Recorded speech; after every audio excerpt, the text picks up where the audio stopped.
ये है जमीन का सबसे ठंडा और सबसे अलग समुंदर, आर्कटिक ओशन।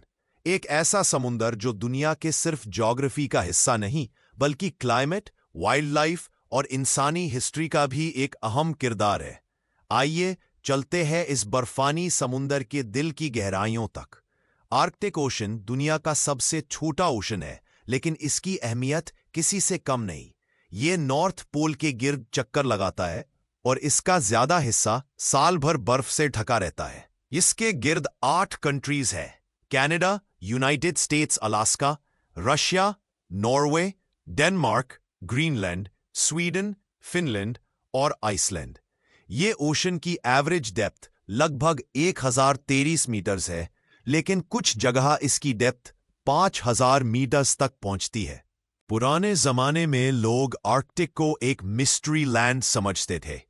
16th और 17th सेंचुरी के एक्सप्लोरर्स जैसे विलियम बारंस और हेनरी हडसन इस ठंडी दुनिया को एक्सप्लोर करते हुए मर गए या लापता हो गए। आर्कटिक के रास्तों की खोज ने ट्रेड और साइंस दोनों को बदल दिया। 20वां 17 में नॉर्थ पोल तक पहुंचना एक एडवेंचर का सिंबल बन गया। रॉबर्ट पियरी 1909 में नॉर्थ पोल पहुंचने वाले पहले आदमी के तौर पर मशहूर हुए, लेकिन इस क्लेम पर आज भी डिबेट होती है। यह समुंदर वाइल्ड लाइफ का एक यूनिक हैबिटेट है। पोलर बेयर्स जो बर्फ के फ्लोज पर शिकार करते हैं, वॉलरसेस अपने बड़े दांतों और आलसी सोचने वाले लुक के साथ, सील्स और वेल्स स्पेशली बोहेड वेल जो 200 साल से ज्यादा जीती है, आर्कटिक कॉड और प्लैंकटन जो फूड चेन का बेस है। यहां के जानवर एक्सट्रीम कोल्ड में सर्वाइव करने के लिए अडेप्टेड है।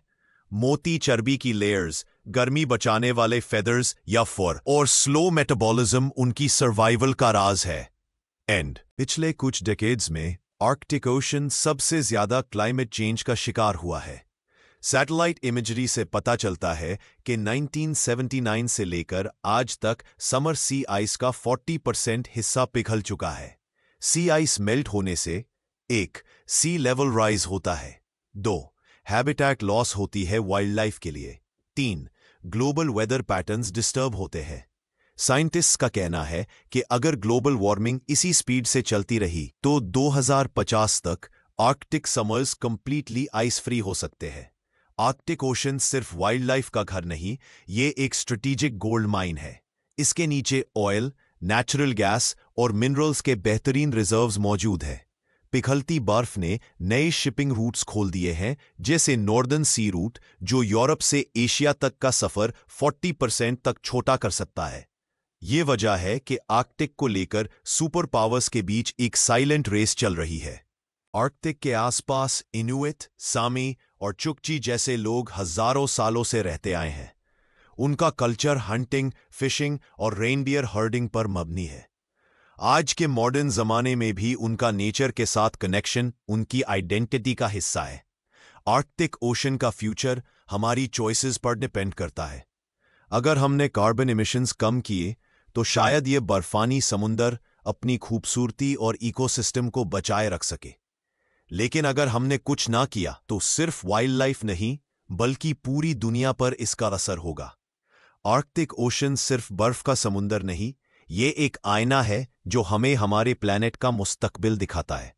सवाल ये है, हम इस आईने में क्या देखना चाहते हैं? ऐसी मजीद हिस्टोरिकल वीडियो देखने के लिए हमारे चैनल को सब्सक्राइब करें। शुक्रिया।